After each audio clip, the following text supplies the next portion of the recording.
Karena rasa dikatek nih ben nemen.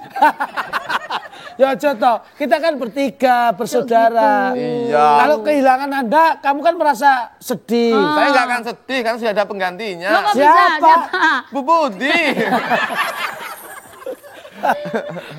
Tapi aman nggih Bu, sedaya kula mek meling mugi-mugi jenengan sehat selalu. Amin. Amin, Masya Allah. Tapi nanti kalau ada gangguan dari perut jenengan, Iya, iya, iya. telat maem, sampai emas, sampai lambungnya bermasalah. Sampai muni. Mungkin ampun kuatir, mungkin kalau sukani proma. Dan karena proma itu adalah Saya kurang hafal.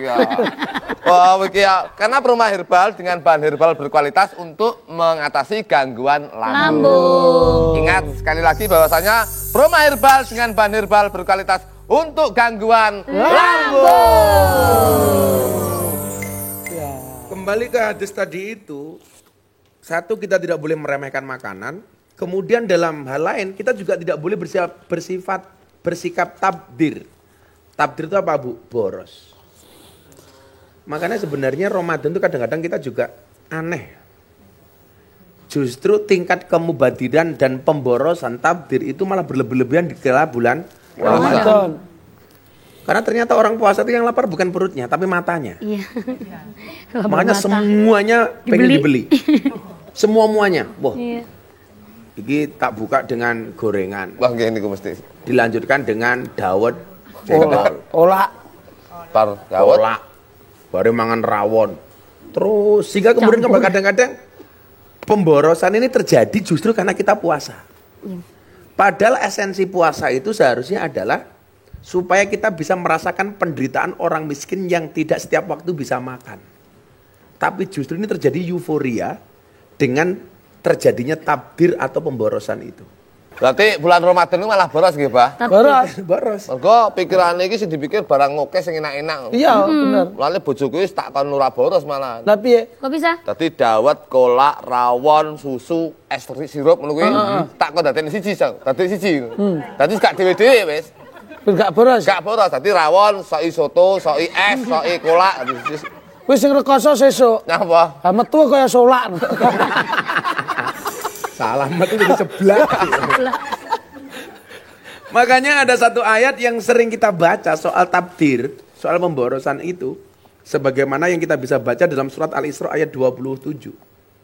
Apa bunyinya? Innal mubadzirina kanu ikhwanas syayatin. Sesungguhnya bahwa orang-orang yang tabdir itu adalah saudaranya setan. Jadi ternyata setan itu punya saudara. Siapa saudaranya setan? Orang yang tabdir.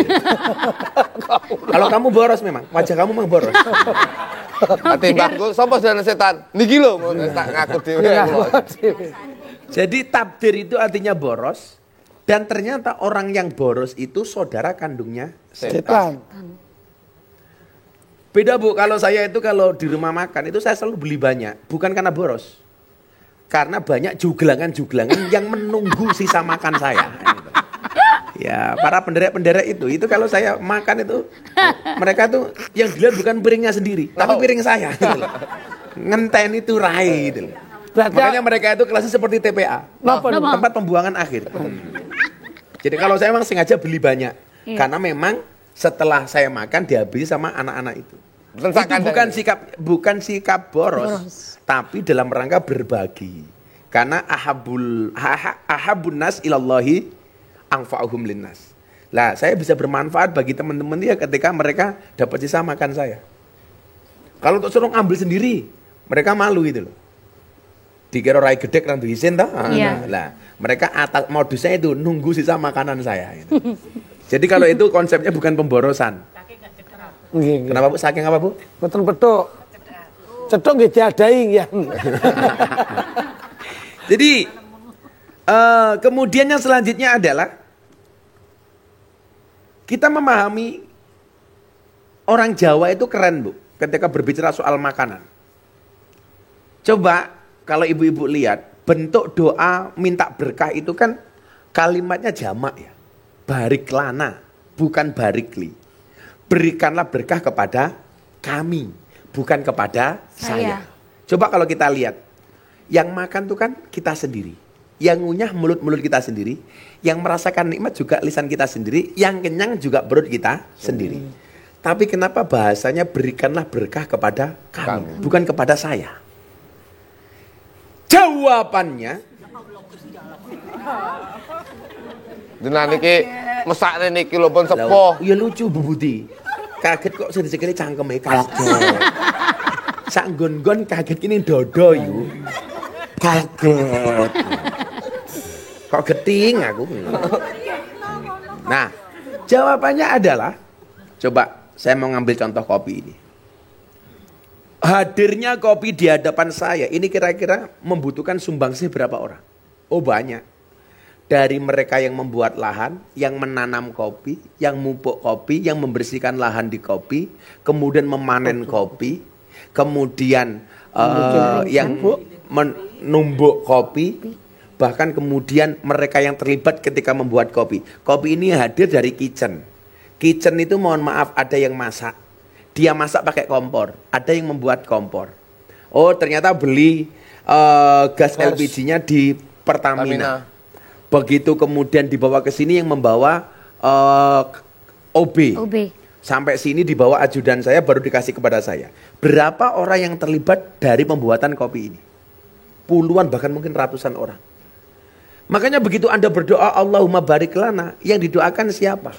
Yang didoakan dari mereka yang terlibat dari awal sampai ini. Termasuk saya mendoakan kawan-kawan saya Pertamina karena sumbangsih gasnya. Sama halnya ketika kita makan. Satu biji nasi itu ketika Anda buang, terbuang melalui tangan yang kita cuci. Coba yang kita sakiti berapa? Dari mereka yang bajak sawah, kemudian sing tandur, sing dawet, sing matun, sing mupuk, yang manen, sampai giling, kemudian jadi beras, mau kita masak dipususi, diliwat, sampai sing adang disuguhkan kepada kita. Begitu Anda tidak berdoa, itu artinya apa? Anda zalim kepada semua orang itu. Termasuk besok katakanlah kru-kru kayak kita ini nggak berdoa, berarti Anda zalim terhadap para sponsor. Lah kowe nguntal sama sponsor ya? Kalau saya mau makan tidak Allah membarik lana, saya juga zalim kepada teman-teman kameramen. Bagaimanapun saya bisa nampak di TV karena jasanya para kameramen. Asik. Bonus. Maka kalau saya dengan teman-teman kameramen hormat, saya pokoknya tanpa pilih kasih gitu. Rata. Pokoknya full sok. Makanya hebatnya orang Jawa itu apa coba? Kalau Anda lihat, dari ditandur sampai wujud jadi makanan itu namanya beda nih. Sing ditandur ning sawah jenenge apa? Pari. Itu kalau bahasa Inggrisnya dari ditanam sampai jadi makanan namanya cuma satu, rice. Kalau bahasa Jawanya ditandur pari, bahasa Inggrisnya tetap rice. Pari ono wohe jenenge gabah. Gabah bahasa Inggrisnya tetap rice. Gabah mung siji jenenge nama apa? Las bahasa Inggrisnya apa? Rice. Gabah digiling menjadi beras. Beras bahasa Inggrisnya rice. Beras tugel jenenge menir. Bahasa Inggrisnya tetap rice. Beras dimasak jadi sego. Bahasa Inggrisnya rice. Sego siji namanya upil. Upo bahasa Inggrisnya rice. Sego dimasak gosong jenenge intip. Bahasa Inggrisnya rice. Sego dimasak dawa jenenge lontong. Bahasa Inggrisnya rice. Sego wingi jenenge wadang. Bahasa Inggrisnya rice. Sego dipepe jenenge karak. Bahasa Inggrisnya tetap rice. Sego dimasak lembu jenenge bubur. Tetap rice. Sego mambu karak dikum jenenge aking. Tetap rice. Karena orang Jawa menghargai proses dan ini senada dengan doanya Nabi Allahumma barik lana. Makanya please, pengen mendapatkan keberkahan jangan tinggalkan doa itu. Termasuk Anda para pegawai negeri ASN, orang-orang pajak dan lain sebagainya. Begitu Anda zalim dengan uang yang masuk, berarti Anda zalim, tidak Allahumma barik lana. Makanya nggak ada keberkahan. Bukti nggak ada keberkahan apa? Anak ngantemi wong, bapaknya kena masalah. Kita akan kembali setelah potongan berikut ini. Kita kembali di sahur bareng Gus Miftah. Ayo dulu tambah barokah.